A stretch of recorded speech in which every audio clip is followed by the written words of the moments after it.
সে তার চিন্তা ভাবনার ভিত্তি তৈরি হয়। এআই এর আউটপুট দেওয়ার নিয়ম একটাই, আপনি যা প্রম্পট দিবেন সেটার উপর বেস করে সে আপনাকে কন্টেন্ট জেনারেট করে দেবে। ধরুন আপনি এআই কে বললেন আমাকে একটা ফেসবুকে পোস্ট লিখে দাও, এআই লিখে দিল, কিন্তু সেই লেখাটা ঠিক কিনা, ভুল তথ্য আছে কিনা, বা আপনার পোস্টের কারণে কারো কোনো ক্ষতি হতে পারে কিনা, এই সিদ্ধান্তটা কিন্তু এআই দিবে না, কাজটি আপনারই করতে হবে। আজকাল সোশ্যাল মিডিয়াতে এআই দিয়ে প্রচুর ইমেজ, পোস্ট, ক্যাপশন, এমনকি নিউজ আর্টিকেলও বানানো ও লেখা হচ্ছে। এসব কন্টেন্টের ইনফরমেশন ঠিক আছে কিনা তা চেক করে নেওয়া পোস্টদাতা ও অডিয়েন্স দুজনেরই দায়িত্ব। এআই প্ল্যাটফর্মগুলো ব্যবহার করা সহজ, কিন্তু এগুলো ব্যবহারের একটি রিস্ক আছে। মাঝে মাঝে এআই আপনাকে এমনভাবে উত্তর দিবে যেন তার ইনফরমেশন একদম 100% কারেক্ট, কিন্তু চেক করলে দেখা যেতে পারে সেই তথ্যটি ভুল। ধরুন আপনি এআই কে জিজ্ঞেস করলেন এসএসসি বা এইচএসসি পরীক্ষায় এই অধ্যায় থেকে কোন কোন টপিক বেশি ইম্পর্টেন্ট। এআই একটা রেসপন্স দিল, কিন্তু ধরেন সেই তথ্যটা পুরনো বা আংশিক ভুল, অথবা এমন একটি টপিকের কথা বললো যেটা এখন আর সিলেবাসেই নেই। সো আপনি যদি সেটা যাচাই না করে প্রিপারেশন নেন, তবে আপনার সময় ও এফর্ট দুটোই নষ্ট হবে। এই ক্ষতি এড়াতে আসুন কয়েকটি সহজ নিয়ম আমরা মাথায় রাখি। এআই যে রেসপন্স দিবে সেটা যে ভুল হতে পারে সেটি মনে রাখতে হবে। রেসপন্স নিয়ে সন্দেহ থাকলে নিজে একবার ভেরিফাই করে নিতে হবে। সম্ভব হলে এআই জেনারেটেড কন্টেন্ট ব্যবহার করার আগে দুই একটা রিলায়েবল সোর্স দেখতে হবে। এখন আসি শেয়ারের বিষয়ে। আমরা কিন্তু আজকাল সোশ্যাল মিডিয়াতে কোনো ইন্টারেস্টিং কন্টেন্ট বা ভাইরাল কোনো নিউজ দেখা মাত্রই কিছু না ভেবে শেয়ার করে বসি, অথবা নিজেরাও এআই ব্যবহার করে অনেক লেখা, ইমেজ বা ভিডিও তৈরি করে পোস্ট করি। আমাদের এই কন্টেন্ট যদি মিসলিডিং বা ভুল হয় তাহলে কিন্তু বিভ্রান্তি ছড়িয়ে পড়বে। তাই চলুন সোশ্যাল মিডিয়াতে এআই নিয়ে লেখা, ছবি বা ভিডিও পাবলিকলি পোস্ট বা শেয়ার করার আগে নিজেকে দুটি প্রশ্ন করার প্র্যাকটিস করি। পোস্টটা কি মানুষকে ভুল তথ্য দিচ্ছে?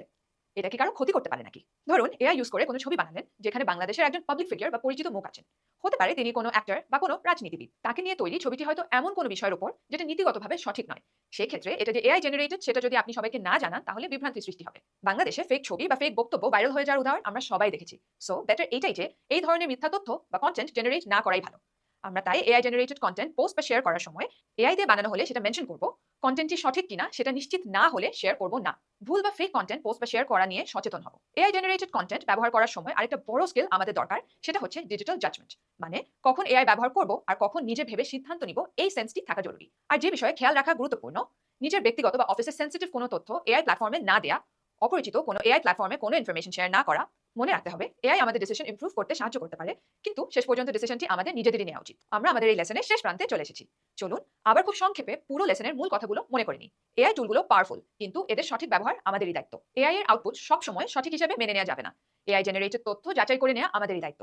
এআই দিয়ে বানানো কন্টেন্ট পোস্ট বা শেয়ার করলে সেটি সব সময় জানিয়ে নিতে হবে। ব্যক্তিগত ও গোপন তথ্য এআই প্ল্যাটফর্মে শেয়ার করা যাবে না। এআই ব্যবহার করার সময় ব্যক্তিগত জাজমেন্ট এবং নৈতিকতা বজায় রাখতে হবে। আজ আমাদের লেসন এই পর্যন্তই। এই মডিউলের মাধ্যমে আমরা শিখেছি এআই প্ল্যাটফর্মগুলো ব্যবহার করা যতটা প্রয়োজন, এর দায়িত্বশীল ব্যবহার নিশ্চিত করা ততটাই জরুরি। পরের বার এআই ব্যবহার করার সময় একটু থামবেন আর চিন্তা করবেন, আমি কি এটা সঠিকভাবে ব্যবহার করছি? দেখা হবে পরের লেসনে।